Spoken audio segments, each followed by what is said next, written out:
the world. When day comes, we ask ourselves, where can we find light in this never-ending shade?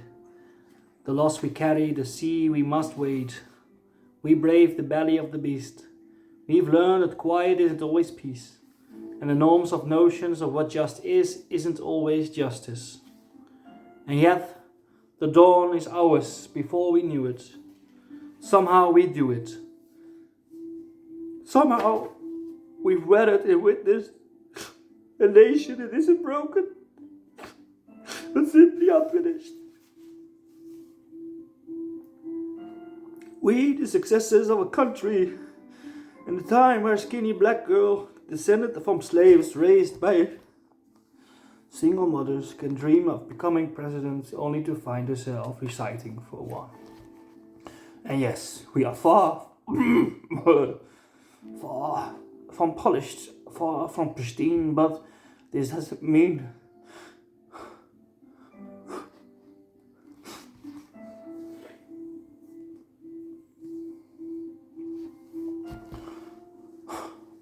we're striving to form a union that is perfect. We are striving to forge our union with purpose, to compose a country committed to all cultures, colors, characters, and conditions of man.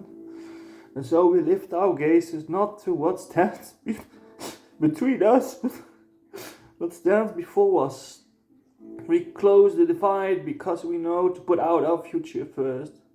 We must first put our differences aside. We lay down our arms so that we can reach our arms one to another. We seek harm to none and harmony for all. Let the globe, if nothing else, say this is true, that even as we grieved, we grew. That even as we hurt, we hoped. That even as we tired, we tried. And we'll forever be tied together, victorious, not because we will never again know defeat, but because we will never again sow division. Scripture tells us to envision that everyone shall sit under their own vine and fig tree. And no one shall make them afraid if we are to live up to our own time, then victory won't lie in the blade, but in the bridges we've made. That is the promised glade, the hill we climb. If only we dared, because being American is more than a pride we inherit. It's a path we step into and how we to repair it. We've seen a force that would shatter our nation rather than share it, would destroy our country if it meant delaying democracy. And this effort very nearly succeeded. But while democracy can be periodically delayed, it can never be permanently defeated. In this truth, in this faith we trust.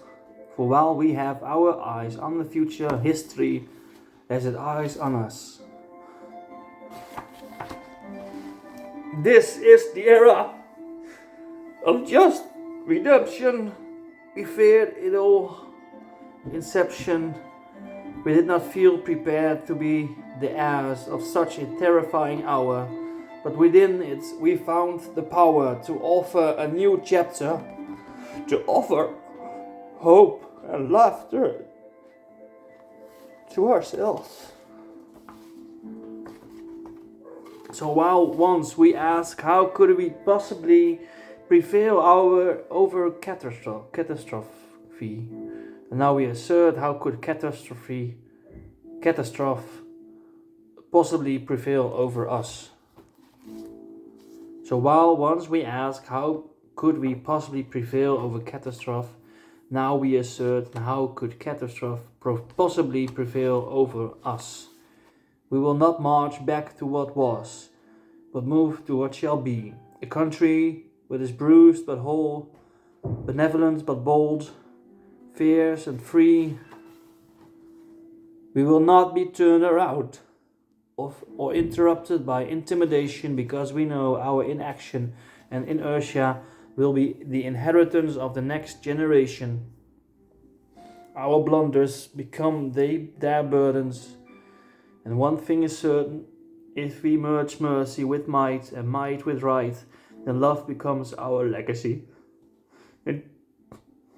And change our children's birthright. So let us leave behind a country better than the one we were left. With every breath from our bronze-pounded chests, we will raise the wounded world into a wondrous one. We will rise from the gold-limbed hills of the west. We will rise from the wind-swept northeast, where our forefathers first realized revolution. We will rise from the lake-rimmed cities, from the midwestern states. We will rise from the sun-baked south.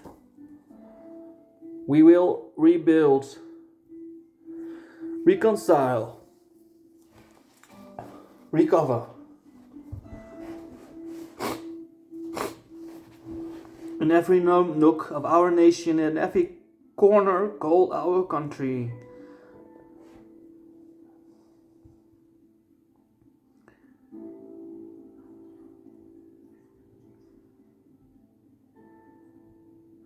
Our people, diverse and dutiful, will emerge, battered but beautiful. When day comes, we step out of the shade, aflame and unafraid. The new dawn blooms as we free it. For there is always light, if only we're brave enough to see it. If only we are brave enough to be it.